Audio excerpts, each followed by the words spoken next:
Sir.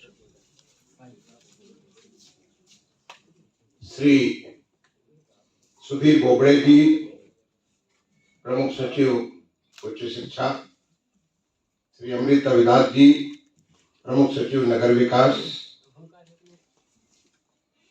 Swati Rao ji जो as an expert यहाँ पे आई है, Manohar Parrikar institute of defence studies and analysis New Delhi से, मंच पर उपस्थित हमारे अन्य महानुभावगण, लखनऊ विश्वविद्यालय के रजिस्ट्रार श्री मेधावी जी, आज के इस कॉन्क्लेव में उपस्थित हमारे विभिन्न विश्वविद्यालयों से, कॉलेजेस से या अन्य क्षेत्रों से आए हुए शिक्षाविद साथियों, आज का ये कॉन्क्लेव में सबसे पहले तो मैं आप सबका स्वागत करता हूं, आपको बधाई भी देता हूं कि आपको चुना गया है इस बात के लिए कि जो G20 का आयोजन किया जा रहा है पूरे देश में, जिसके लिए हम सबको बहुत ही गर्व है। गर्व इस बात का है कि हमारा देश दुनिया के जो 20 सबसे ज्यादा ताकतवर देश है।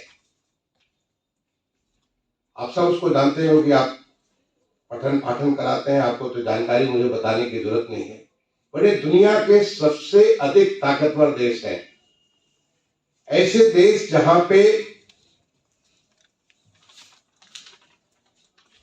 लगभग 460 करोड़ लोग रहते हैं,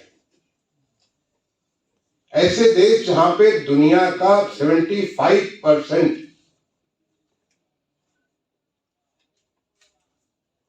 ट्रेड होता है, ऐसा देश जिनके लगभग 85% जीडीपी उन देशों में है। आप सोच सकते हैं दुनिया की कितनी बड़ी ताकत ये G20 के देश हैं, और आज इन सारे देशों का एक साल के लिए हमारे देश को गौरव प्राप्त हुआ उसको नेतृत्व करने का। ये संभव हो सका है हमारे माननीय प्रधानमंत्री जी की जो एक उनकी छवि है पूरी दुनिया में, उसकी वजह से इस प्रकार की चीज संभव हो सकी। जब ये हमारे G20 के सम्मेलन होंगे, इस सम्मेलन में न केवल वो 20 देश बल्कि 9 विशेष आमंत्रित देश भी, उनमें भी हमारा पड़ोस का बांग्लादेश है, नीदरलैंड्स है, मॉरिशस है, सिंगापुर है, ऐसे तमाम सारे देश भी, नाइजीरिया है, ऐसे देश भी उसमें भाग लेंगे। दुनिया के जितने भी इंटरनेशनल ऑर्गेनाइजेशंस हैं, चाहे वो यूनाइटेड नेशंस के ऑर्गेनाइजेशंस हो या अन्य प्रकार के, आप सबको मालूम होगा जो तमाम सारे ऑर्गेनाइजेशन हैं, उन सारे ऑर्गेनाइजेशंस के हेड्स ऑफ ऑर्गेनाइजेशंस भी इस G20 के समिट में भी और G20 के जो तमाम सारी बैठकें उसमें भाग लेंगे। इस G20 की लगभग 200 बैठकें पूरे देश में हो रही हैं।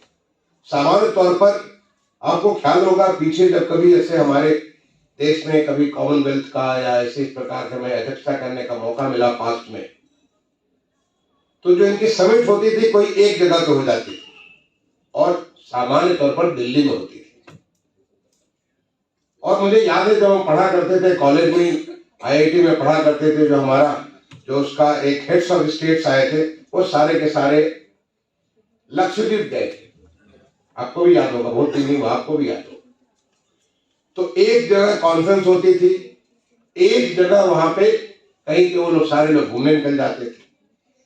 लेकिन ये हमारे देश का एक भारत श्रेष्ठ भारत की सोच है कि हमें पूरे देश को दिखाना है दुनिया के पटल पर हिंदुस्तान क्या है, हिंदुस्तान क्या कर रहा है, और हिंदुस्तान कैसे दुनिया के विकास में, दुनिया में लोगों की जो तमाम सारी समस्याएं हैं उसको निदान करने में कैसे मददगार हो सकता है। और इसलिए ये जो हमारा G20 के 200 से अधिक सम्मेलन हो रहे हैं, ये सम्मेलन कुल 56 स्थानों पे हो रहे हैं, जिनमें हमारे प्रदेश के 4 स्थान। कोई भी ऐसा राज्य नहीं है, कोई भी ऐसा केंद्र शासित राज्य नहीं है जहां पे सम्मेलन न हो रहा है। सबको, अरुणाचल प्रदेश से लेकर के गुजरात तक, कश्मीर से लेके कन्याकुमारी तक हर राज्य को, हर हमारे जो केंद्र शासित राज्य, सबको मौका मिला कि आप अपने यहाँ अपने को शोकेस करिए। और इसी कड़ी में हमारे प्रदेश को 4 ऐसे जगह मिली हैं, जैसे कि पहला है गौतम बुद्ध नगर, जहां पे 1 होने वाला है। दूसरा आगरा, जहां पे 4 होंगे। तीसरा लखनऊ, जहां पे 1 होगा। और चौथा बनारस, जहां पे 5 होंगे। यानी कुल 11 सम्मेलन हमारे प्रदेश में होंगे। और हम, जैसे आपके घर में अगर कोई मेहमान आता है तो आप क्या करते हो? जब आपके घर में कोई मेहमान आपका आता है, जानने वाला, अनजान भी, और यहां तो अनजान नहीं, वो दुनिया का सबसे ताकतवर मेहमान है। वो जब आपको देखेगा, पहचानेगा, जब आपकी ताकत को देखेगा, पहचानेगा, वो दुनिया में जाकर उस बात को बताएगा। तो हम अपना बेस्ट शोकेस करते हैं। मैं कुछ बनाने की जरूरत नहीं। इस देश में पिछले 8-9 सालों में जिस तेजी से विकास हुआ है, जिस प्रकार से हमारी अवस्थापना सुविधाओं में परिवर्तन हुआ है, ऐसी ऐसी चीज हुई है, जैसे कि आपको स्वच्छ भारत, जो कि गांधी जी ने तो 1916 में कहा था, जब काशी हिंदू विश्वविद्यालय का नींव रखा जा रहा था, तब उन्होंने कहा था कि हमारी स्वच्छता जो है आजादी से ऊपर है। हम देवी देवता का प्रार्थना करते हैं, उनको बिल्कुल स्वच्छ रखते हैं, लेकिन हम खुद को स्वच्छ नहीं रखते। लेकिन आज ये दुनिया के लिए कौतूहल का विषय है, क्योंकि मैं भारत सरकार के सेक्रेटरी के तौर पर, मैं काफी लंबी और भारत सरकार का सेक्रेटरी रहा, और मैं दुनिया भर जाने का मौका मिला मुझे, तमाम सारे जगहों में जाकर तमाम सारे लेवल्स पे बात करने का। लोगों को लिए कौतूहल है कि हिंदुस्तान ने ऐसा कमाल कैसे किया कि आज हमारे गांव स्वच्छ, आज हमारे शहर स्वच्छ है।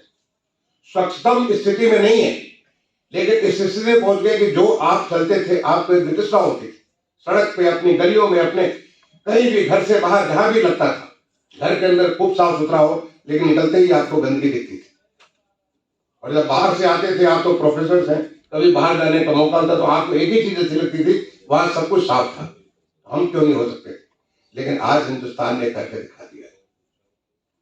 आज हिंदुस्तान ने, जो हमारे गरीब लोग थे, जिनके पास मकान नहीं थे, चाहे गांव के चाहे शहर के, करोड़ों की संख्या में, इसका जो हमारा पहले जो प्लानिंग कमीशन हुआ करता था, योजना आयोग जिसको कहते थे, योजना के अनुमान थे कि कितने लोग हमारे ऐसे हैं जो या तो बेघर हैं, या घर उनका पर्याप्त नहीं है, या घर उनका रहने लायक नहीं है।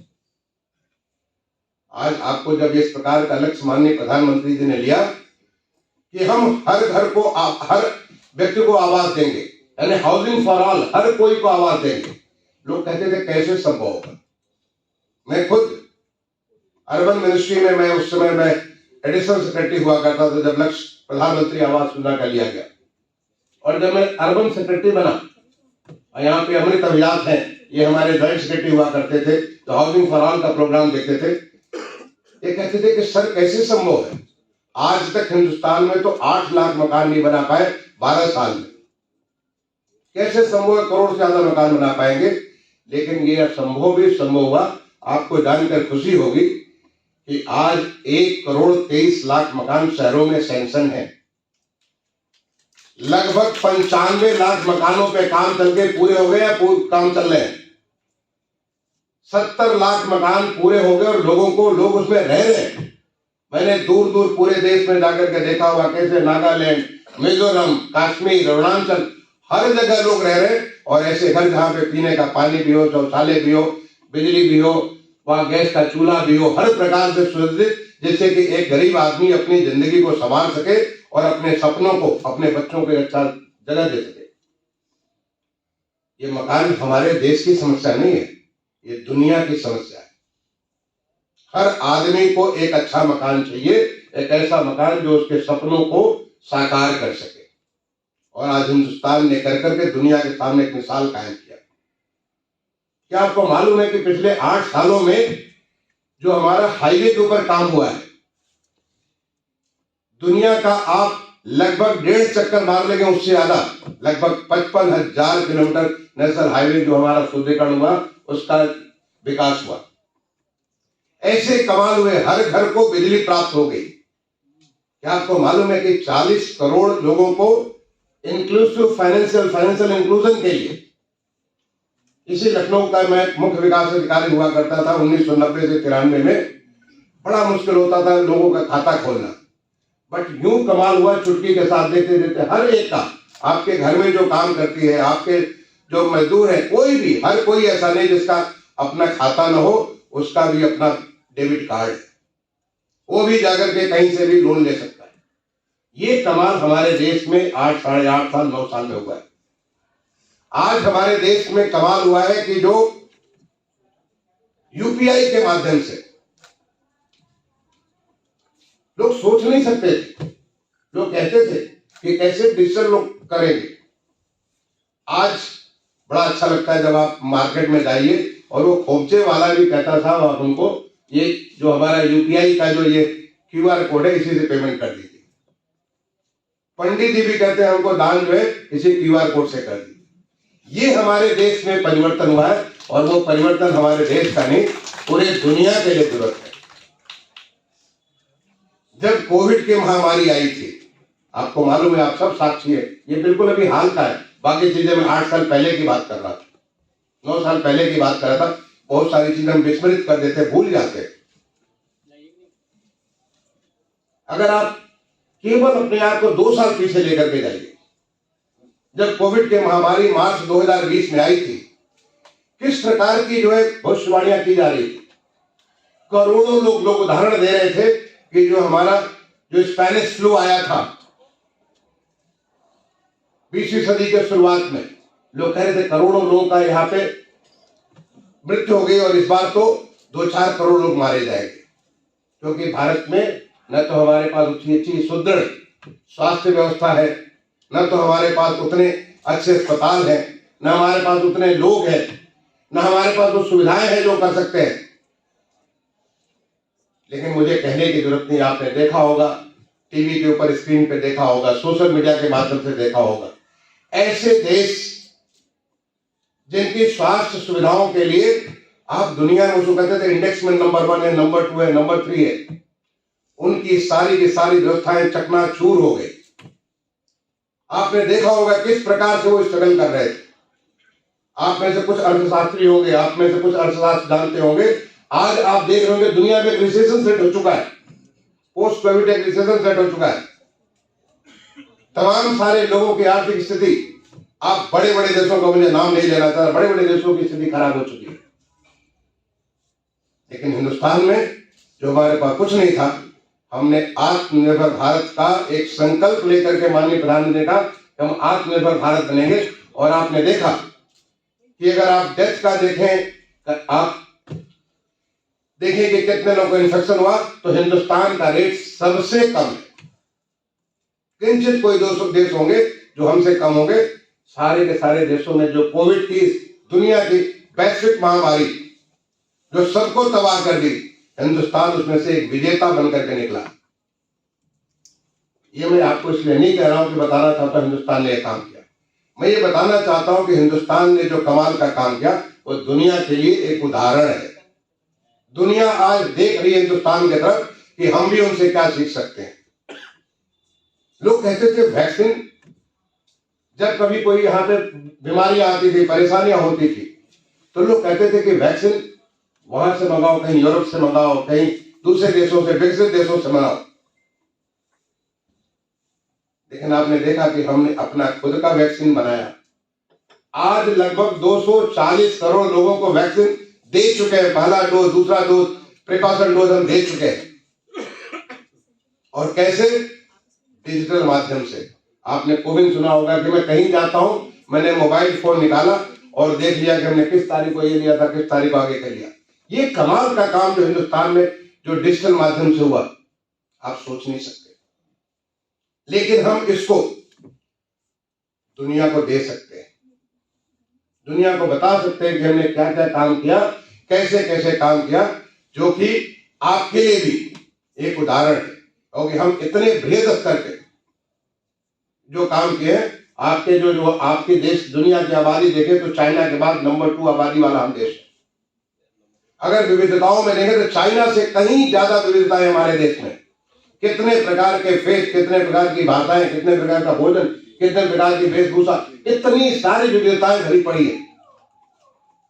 इसलिए दुनिया हमको देख रही है कि आखिर हिंदुस्तान कर कैसे रहा। जब सबकी अर्थव्यवस्थाएं ढही पड़ी हुई है, गिरी पड़ी हुई है, लोगों का रिसेशन है, आज भी हिंदुस्तान का भी हाल में आपने देखा होगा, जो आया था, अनुमान आया था, हमारी जीडीपी 7% की दर से बढ़ रही है। अगर हमारे प्रदेश की आप बात करें तो हमारी जीडीपी 8% से बढ़ रही है। हमारे प्रदेश में जो इतना बड़ा महामारी के दौरान इतनी सारे लोग आए थे, करीब 40 लाख लोग उत्तर प्रदेश में न केवल आए बल्कि यहां से प्रस्थान किए, उत्तर प्रदेश से क्रॉस किए। कैसे मैनेज किया गया, कमाल का काम हुआ। आज आप देखना चालू करें किसी भी फील्ड में, स्वास्थ्य के फील्ड में, आयुष्मान भारत, क्या आप सोच सकते थे कि हमारा गरीब आदमी, उसको भी 5 लाख रुपए का इंश्योरेंस है कि अगर कोई उसे तकलीफ होती है वो किसी भी अस्पताल में जाकर अपना इलाज कराएगा। और इसको आप उदाहरण के तौर पे देख सकते हैं कि जिसका कार्ड बना कैसे वो काम कर रहे हैं। इस प्रकार की सुविधाएं आज इतने सारे लोगों को गरीब कल्याण योजना में 80 लाख लोगों को सरकार भोजन दे रही है। कहां से दे रही है? कोई नहीं, किसी दूसरे जगह से नहीं आया। हम दूसरे देशों को इतना कुछ दे रहे हैं, चाहे वो कोविड हो चाहे अदरवाइज। तो आज जब दुनिया में एक क्राइसिस आई, कोविड की महामारी, वैश्विक महामारी की क्राइसिस आई, उसके बाद जो यूक्रेन रशिया का वार आया, उसके बाद इकोनॉमिक डाउनटर्न हुआ, ये जो तमाम सारी जो चुनौतियां हैं, उन चुनौतियों से कैसे हिंदुस्तान जूझ करके आगे बढ़ रहा है, इसको जो है देखने के लिए पूरा दुनिया उत्सुक है। और हमें उनको जो G20 का एक मौका मिला हुआ है, एक समय मिला हुआ है। भारत को लोग विश्व गुरु कहते थे, क्या समय आ गया कि हम उस विश्व गुरु के अपने उस रूप को लोगों को दिखा सकते हैं? तमाम लोग आज हिंदुस्तान को लोहा मानते हैं। तमाम लोग आज हमारे माननीय प्रधानमंत्री जी को कोई दिक्कत होती है, वो संपर्क करते हैं कि आपकी इसके बारे में क्या राय है। अभी हाल में हमारे प्रदेश में G20, आपको हमारे हाल में प्रदेश में हमारा ग्लोबल इन्वेस्टर समिट, आपने जरूर अखबारों में पढ़ा होगा, टीवी पे देखा होगा, सोशल मीडिया के माध्यम से देखा होगा। हमारे प्रदेश की 8 टीमें 16 देशों के 21 डेस्टिनेशन में गई। मुझे भी मौका मिला, मैं कनाडा और यूएस के कुछ 6 डेस्टिनेशन पे गया। जहां भी हम जाते थे लोगों में इस बात की उत्सुकता थी, आखिरकार भारत में कैसे इतना सारा कुछ हो रहा है। और लोगों को आश्चर्य था, हमारे उत्तर प्रदेश में ऐसे कैसे हो रहा है। उत्तर प्रदेश को सोचे भी नहीं थे लोग। उत्तर प्रदेश तो वो गुंडई का इलाका हुआ करता था, यहाँ सब कुछ अशांत हुआ करता था, यहाँ कोई विकास होता नहीं था, नई चीजें नहीं लगती थी। और आज लोगों का ये संकल्प है कि पिछले 5-6 साल में 4 लाख करोड़ के यहाँ पे इन्वेस्टमेंट हुए हैं। और अभी जब हमारा ग्लोबल इन्वेस्टर समिट आने वाला है 10 से 12 फरवरी, आप देखेंगे कि कितने सारे लोग, पूरी दुनिया, पूरा देश आज उत्तर प्रदेश का दिख रहा है। ये कमाल कैसे हुआ? ये दुनिया हमसे सीखना चाहती, दुनिया हमसे देखना चाहती। और G20 हमारे लिए मौका है। G20 हमारे लिए मौका है। लोग गणतंत्र की बात करते हैं, लोग कहते हैं कि हिंदुस्तान सबसे पुराना गणतंत्र है, सबसे बड़ा गणतंत्र है। ये बड़ा ही नहीं बल्कि गणतंत्र की जननी है। गणतंत्र तो यहीं से शुरू हुआ। तमाम सारे देशों में लोगों को, बहुत सारे लोग वंचित थे वोटिंग राइट से। तमाम सारे देशों में काफी वक्त के बाद इस प्रकार का गणतंत्र का विकास हुआ। और हमारे तो हजारों साल पहले जो हमारे जनतंत्र थे, वो राजा भी थे, लेकिन वो भी जनतंत्र में उनको जनता की ताकत होती थी। भगवान राम भी जनता को देख करके काम करते थे। जो हमारी पौराणिक रामायण की कथा है, अगर आप अगर महाभारत में देखें, वहां भी जनतंत्र थे, तमाम सारे राज्य थे, वो जनतंत्र थे। तो हम तो जनतंत्र की जननी थी। मैंने यहाँ के विश्वविद्यालय के जो कुलपति महोदय हैं, उनसे मैंने अनुरोध किया कि इसके ऊपर एक सेमिनार कराइए। और मेरे कहने पर उन्होंने एक सेमिनार कराया कि हम लोकतंत्र की जननी है, हिंदुस्तान लोकतंत्र दुनिया के सामने हम रखना चाहते हैं कि हमारा इतिहास आज से 2000 साल पहले, 2500 साल पहले भी यहाँ पे जनतंत्र हुआ करता था। राजशाही भी थी, लेकिन वो भी जनतांत्रिक राजशाही थी। जनता की बातों को सुनकर, जनता की बातों को समझ करके वो काम करते थे, उसके ऊपर उन्होंने कराया और मेरे सामने उसके जो निष्कर्ष निकले वो भी मेरे सामने आएंगे। तो हमें तो दिखाने के लिए बहुत कुछ, हमारी जो सभ्यता है, हमारी विरासत है, हमारी जो संस्कृति है, हमारी आध्यात्मिकता है, इतना सब कुछ है। तो आपको चुना गया है एक एम्बेसडर के तौर पे लोगों को बताने के लिए कि जब आपके ये लोग आएंगे तो हमारी ये सारी की सारी हमारी ये जो चेतना है, हमारा जो रूप है, वो लोगों के सामने दिखना चाहिए। जब वो लोग आएंगे, आप बच्चों को बताएं, क्योंकि आपके माध्यम से हमारा यूथ प्रेरित होगा।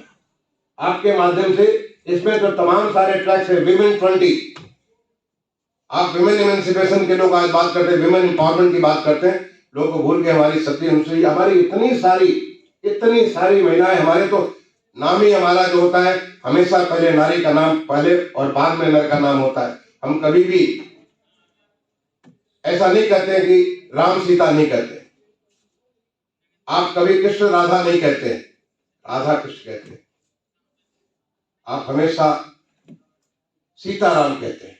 ये हमारी सभ्यता, हमारी संस्कृति, हमारी आध्यात्मिकता है।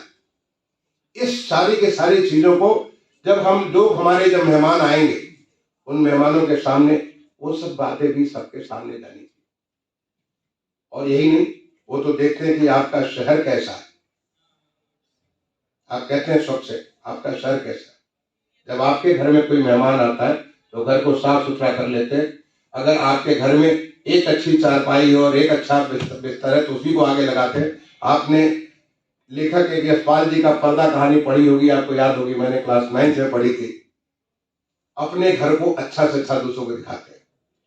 तो हमारे जो शहर हो, हमारा गांव, जहां भी वो जाते हैं, हमें अपना बेस्ट फेस फॉरवर्ड होना चाहिए। ये भी हमको दिखाने की जरूरत है, हमें उनसे सीखने की जरूरत है, क्योंकि आखिरकार वो एक विकसित देश है। आज उनकी तूती बोलती, दुनिया के सामने तूती बोलती, वो कैसे विकसित हो गए, क्या उनमें क्वालिटीज है जिस तरह से विकसित हो गए। जो तमाम सारी चर्चाएं होंगी, उन चर्चाओं को हमें सीखना होगा, क्योंकि हम आगे बढ़ रहे हैं। और आपको ख्याल होगा कि जब 15 अगस्त 2022 को माननीय प्रधानमंत्री जी लाल किले के प्राचीर से पूरे राष्ट्र को संबोधित कर रहे थे, उन्होंने कहा था कि आज अमृत काल की प्रथम बेला है और हम उस यात्रा पर निकल चुके हैं। 25 साल की उस यात्रा पर निकल चुके हैं, जो पंच प्रणों के माध्यम से अपने देश को 2047 में जब आजादी का 100 साल बनाएंगे तो हमारा देश एक विकसित देश होगा, विल बी डेवलप्ड नेशन। हम कैसे होंगे, ये इन पंच प्रण के माध्यम से हम इसको साबित करेंगे। हम गुलामी के वो तमाम सारी जो हमारी बंधन है, गुलामी के बंधन है, जिन बंधनों के आप शिक्षाविद है, आप जानते हैं कि कितने सारे गुलामी के बंधनों से पले पड़े हुए हम लोग, उन सारे बंधनों को तोड़ते हुए, क्योंकि हिंदुस्तान तो कभी सोने की चिड़िया कहलाता था, हिंदुस्तान विश्वगुरु कहलाता था, हिंदुस्तान के बारे में लोग तरसते थे। गायंत देवा किल गीत कानी धन्यास्वे भारत भूमि भागे स्वर्गा पवर्गा सदहेर मुद्रा। सोचिए, इस प्रकार की प्रार्थना लोग करते, स्वर्ग के देवता भी यहाँ पे आने के लिए तरसते थे। हमारे यहाँ तो जितनी सारी सभ्यताएं, भगवान राम, कृष्ण, बौद्ध, बुद्ध, जैन, सारे के सारे सब यहीं पे इसी धरती पे आए और यहीं पे आकर के उन्होंने दुनिया को तमाम कार्य संदेश दिए। तो ऐसे भारत को हम जब विकसित भारत के लिए अगले 25 साल के लिए चलेंगे तो हमें दूसरों से सीखना पड़ेगा। हमें सीखना पड़ेगा कि क्या चीज है जिसकी वजह से हमसे वो आगे निकल गए, कैसे हम लोग पीछे छूट गए थे। अब हमें क्या अपनाना होगा जिससे हम उनके बराबर पहुंच गए। उनको वहां पहुंचने में सैकड़ों साल लगे, हम वहां अगले 25 साल में पहुंचेंगे। हम 25 ने उसको और पहले पहुंचेंगे। आज जो दुनिया में जो क्लाइमेट चेंज हो रहा है, क्लाइमेट चेंज के ऊपर भी बहुत सारी उस पर बातें होंगी। हम क्या करेंगे जिससे आज हमारे माननीय प्रधानमंत्री जी ने ग्लासगो में जो COP26 हुआ, वहां पर उन्होंने लक्ष्य लिया कि हम हिंदुस्तान को 2070 तक कार्बन न्यूट्रल बनाएंगे। कैसे कार्बन न्यूट्रल बनाएंगे? हर नागरिक को, उनसे जब इसके ऊपर बहस होगी तो हमें बच्चों को बताना पड़ेगा, उन्हें सीखना चाहिए कि कैसे वो, बहुत सारे देश हमसे आगे इसके बारे में क्लाइमेट को एड्रेस करने में, लेकिन हिंदुस्तान बहुत तेजी से क्लाइमेट के बारे में, चाहे एनर्जी के बारे में। आज आपको मालूम है कि हमारा जो है रिन्यूएबल एनर्जी के बारे में कितना तेज कार्यक्रम चला है, कैसे हम लोग फॉसिल फ्यूल को रिप्लेस करते चले जा रहे हैं, किस प्रकार से हम लोग एनर्जी एफिशिएंसी, एनर्जी सेविंग के ऊपर एक मेजर फोकस है सरकार का। जितना एलईडी लाइट हमने लगाया है उतना शायद दुनिया में कई सारे देशों को हर घर में बांट देंगे।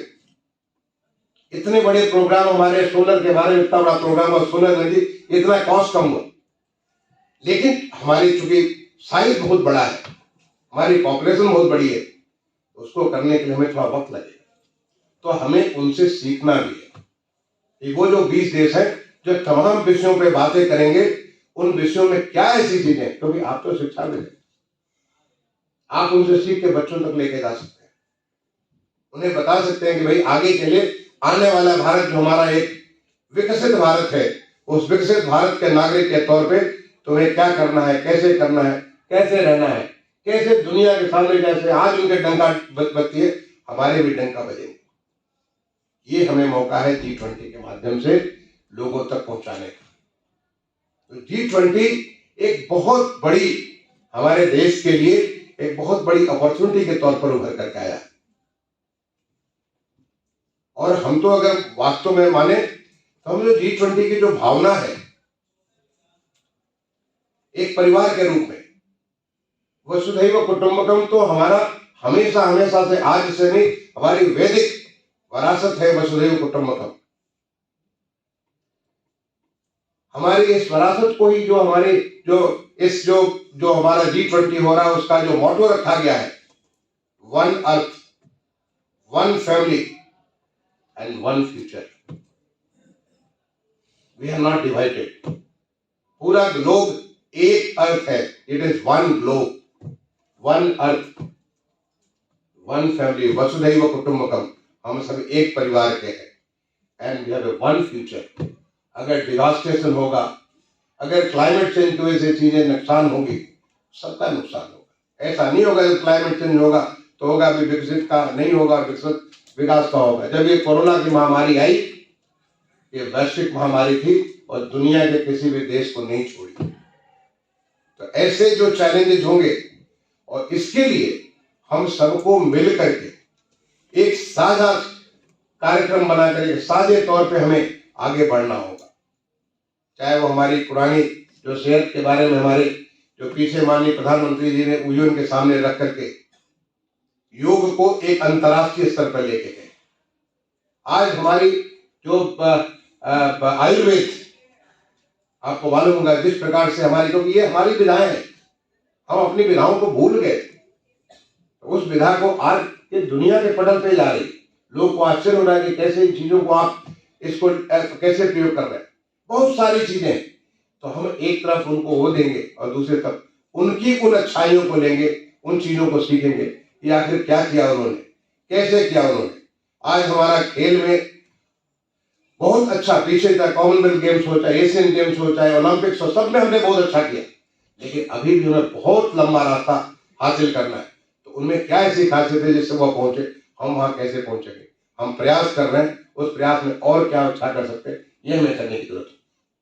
आप सबसे मैं ये भी चाहूंगा, ये तो हमारा कार्यक्रम, जैसे इसका पहला कार्यक्रम हमारे उत्तर प्रदेश में होने जा रहा है, वो पहला कार्यक्रम होने जा रहा है 11 और 12 तारीख को आगरा में,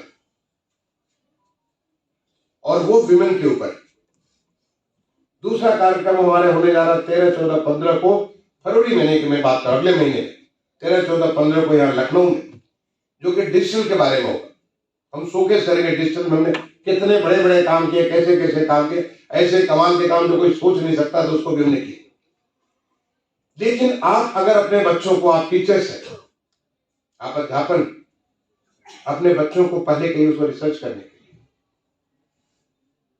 लिए, इस विमेन के बारे में, आज विमेन एम्पावरमेंट की नहीं बल्कि वीमेन लेड डेवलपमेंट की हम बात करते हैं, विमेन एज लीडर्स की बात करते हैं, not as empowering the women, उनको कुछ हमने अधिकार दे दिया, ऐसा नहीं, बल्कि विमेन लेड डेवलपमेंट की हम बात करते हैं, और वो कर भी रहे। आपको मालूम है कि विमेन आज हमारी आर्म फोर्सेज में भी है।